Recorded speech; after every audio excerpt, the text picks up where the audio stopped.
Hello all and welcome to Stingray Tom's Florida and another dip into the archive. I'm glad you're here. Today's topic is one that's near and dear to my heart, photography. Specifically, that connected with Florida tourism from the golden age of the 1960s and on through the early Disney era of the 70s and 80s.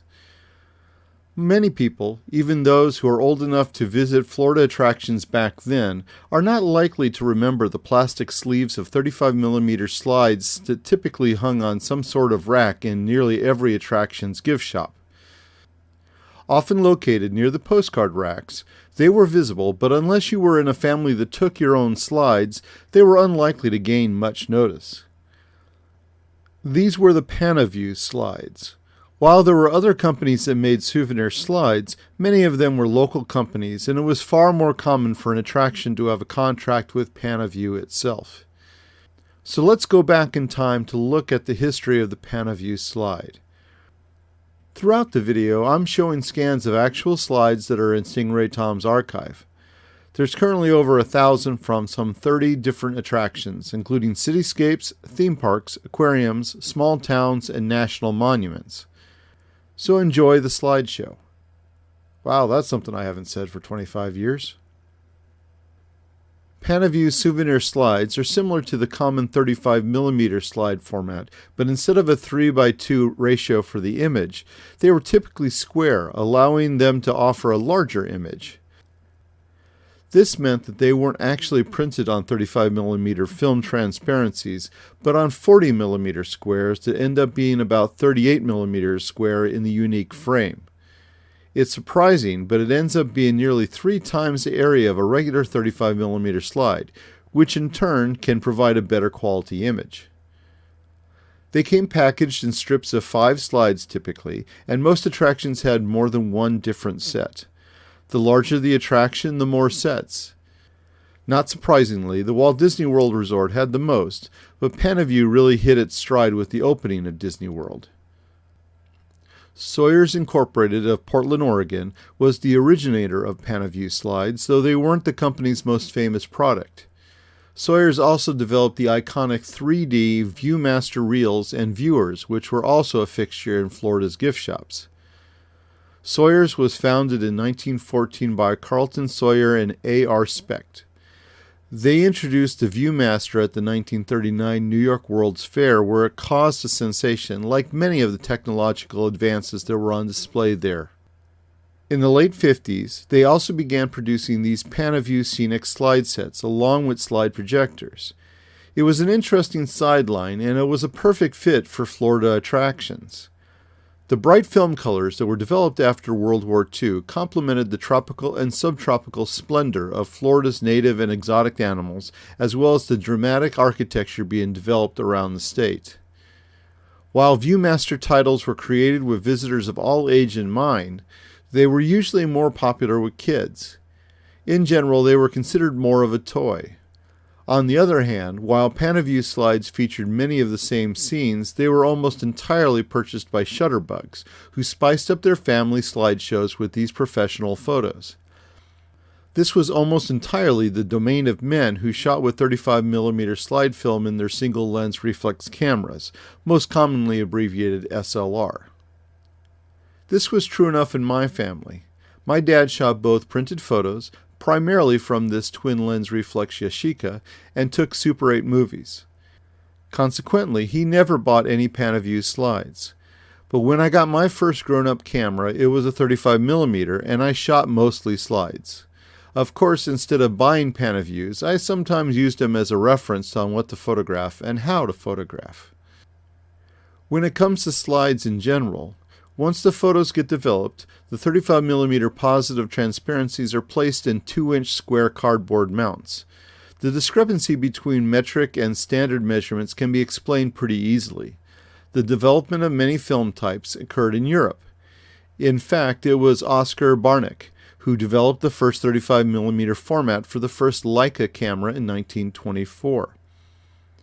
Later, when the format was turned into positive transparencies, slides were born. The U.S. film company Kodak introduced their Kodachrome brand film in 1935 as 16mm motion picture film, and in 1936 as 35mm film for still cameras. With that, the 2-inch square slide format was created. That being said, they can be called either 35mm or 2-inch slides. It would become the most common format by the late 1950s. Pana-Vue slides were popular enough that Sawyer's even produced sets of title slides with names such as Our Motor Trip, Vacation Trip, Theater Titles, and Birthday. These could be purchased on the same display racks as the attraction titles in gift shops. I'm showing examples of the Vacation Trip set throughout the video. It's unlikely that Sawyer's, and later GAF, the German company that purchased Sawyer's in 1966, gave much thought about the longevity of their slides. 30 to 50 years later, nearly all of them have shifted to shades of red instead of the full color they originally had. It's likely that it's the process used to mass-produce the slides that's at fault. Certainly, many slides of the same vintage that were created through standard processes have retained much of their color. These would have been developed in film processing labs for amateur photographers as well as professionals who shot for magazines and other publications. I have slides that are 40+ years old that haven't done the Pana-Vue red shift. Luckily, many of the Pana-Vue slides can be at least partially restored using photo processing software. Nearly all the slides in this video started out like this, and the collection has been digitally restored to some level of original color. Are they perfect? No, but there are very few years-old photo slides in original condition. For many attractions, Pana-Vue slides provided more varied and better quality images of the sites than the ubiquitous postcard. They were more expensive, however, with prices running between $1 and $1.50 per sleeve. At the same time, postcards could be 10 for $1 or even less. Still, being able to see the large and detailed images gave them a quality all their own.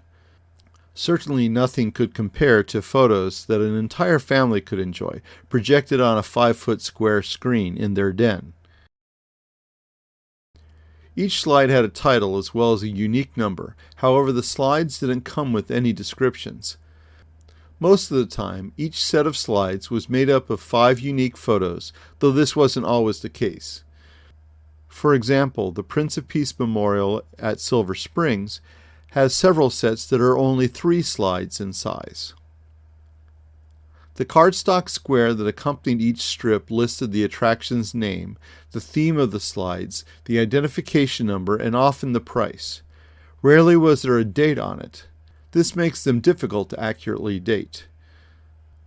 For Florida Pana-Vues, some of them list one of 2 companies, either Florida Natural Color Incorporated in Miami or Florida Souvenir Company in St. Augustine.